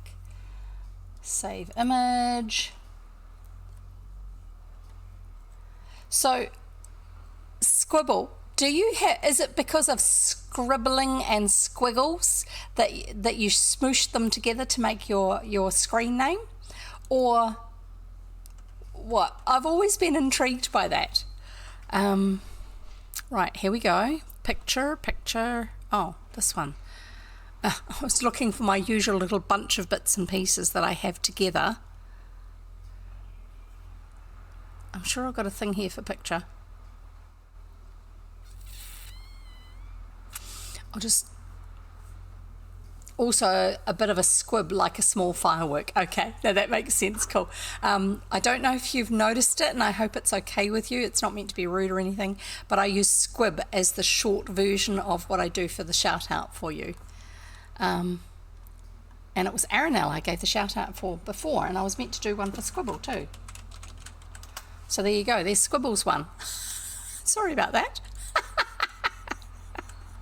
It's just, I try to, when I'm doing commands for things, I try to keep it so the actual command word is really short so that I remember it and I'm less likely to get it wrong, and also so that I don't end up with dead air for too long, because I'm terrible at getting partway through saying something and then forgetting the rest of what I was saying because I'm concentrating and nothing else happens. It's just this blank. Yeah, I'm moving around, but you know, sort of like brain dead, what's going on now? That sort of thing. So somewhere here I can add an image. There it is. I've got so many things set up on a regular basis that I had actually forgotten that I could do this from this. Right, and this is the thing I'm going to use to put it inside of, the container. So now what I do, because you're seeing how it's working. No, not that. Where did that go? Oh, there it is. It's right up the top of the list. Now we go over here. I'm quite happy to show you guys behind the curtain. These are squiggles. These biscuits, as in New Zealand biscuits, what you would call cookies if you're in America. Or maybe Canada. don't know. So they're chocolate coated. They've got a firm base, a normal biscuit base, cookie base, the sort of commercial bickies, not the homemade ones. So they're not soft like that. And then they have on top of the base, they have kind of like a small candy sort of stuff. It's not hard though. It's, what would you say, Squibble? Is it a bit like those Fruit Puffs sweets, lollies, but in tiny pieces? Now, this is not Fruit Puffs like Fruit Fingers. This is like, they're not hard, but they're sweet, and they're all sorts of different colours, but they're pale pastel colours. And then they have a chocolate coating right around them, and then they have these squiggles on top of I can't show you because it's on top of my hand. They have these squiggly lines on top, which is why they're called squiggles, out of different colours. So the original ones are pink, and then the Hokey Pokey, is it Hokey Pokey ones?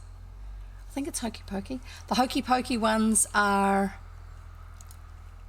no, that's a buy page. I don't want that one. Yep, Hokey Pokey. The Hokey Pokey ones have got that golden squiggle on top. It's not particularly soft, but they're not hard and crunchy either. You don't have to work your way hard through them. They've got a little bit of texture to them, and then because the base part of them is firm, that's like a crisp biscuit or crunch type base. Not as hard as crackers, normal water crackers, maybe more like what I think graham crackers texture would be like, type biscuit base. Anyway, but they're very, very sweet because they've got this candy sort of layer underneath the chocolate on top of them. And so that's why I don't eat them very often, because otherwise it's no good for migraines. But yeah, really yummy. Anyway, so those are squiggles. So when Squibble and I are talking about squiggles, that's what we're referring to. So what I'm doing now is I'm putting this is the side where the eyes are, like that. I'm putting this, so this one is going to lean forward a bit, and then we can shape it afterwards as it suits. But I'm intending that this one will have more than one eye on it, so they're floating eyes. And then these ones, they can have eyes that are up, down, whatever, and I can point them in different directions. But I will probably also put some hot melt glue across these bits of pipe cleaner so that they don't do this. They don't do this. So that is the crafting for today, with bright green pipe cleaners that then become magically invisible, kind of, depending on the colour setup that you've got for your green screen. I'm hoping that that's going to actually work quite well. Ooh, that'll be interesting. I'm going to really have to work on how I get the eyes on there and see if I can do some more. But this is also the idea I had with the butterflies. If the butterflies that Goriki really likes are not enough on their own, but for doing some other butterflies, I was going to put them on these sort of wires. So the butterflies I'm talking about that Goriki likes, which I need to see if I can get some more. I haven't been into the shops since then, not properly. I want to see if I can get some more of these ones, which are the ones that are really quite impressive, and they've got that little shimmer sort of effect in them.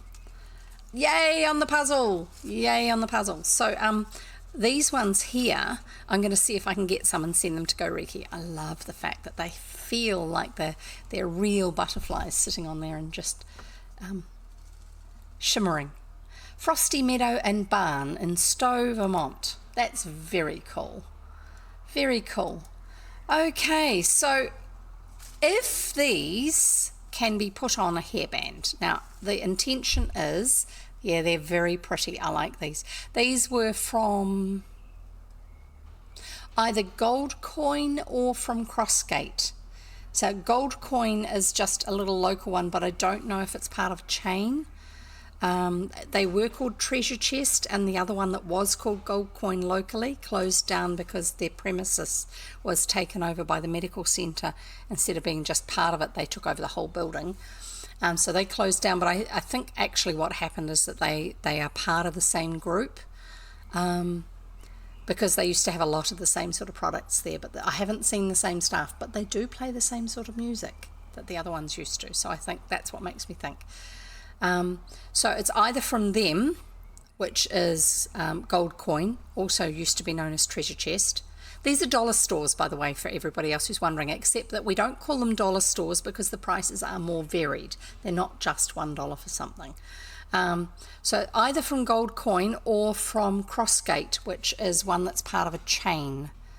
And they have a lot more goods, and they're in the new development at the other end of town. But I'm going to see if I can get more of them. This one, the butterfly itself, has a slight, from the way it was packed, it's got a slight fold in the back of the wing there. The leaves, the wings seem to be made out of printed plastic of some sort, and so the expectation I have is that when I actually put them on the headband and have them set up so they're not going to get damaged, is that I will just gently unfold the wings a little bit so they stay opened out a bit more like that. But I'm going to guess that that will be not worth doing until I've actually got them fastened onto a headband. So the idea being that, because these do, I'm not turning the stick, that's just turning on its own. The stick on the bottom is coated wire, but it's quite firm, it's quite springy, and so I'm thinking that I will be able to fold it, but not to do twists with it. So it'll be fold up around something and then hot melt glue it on, probably. See what happens.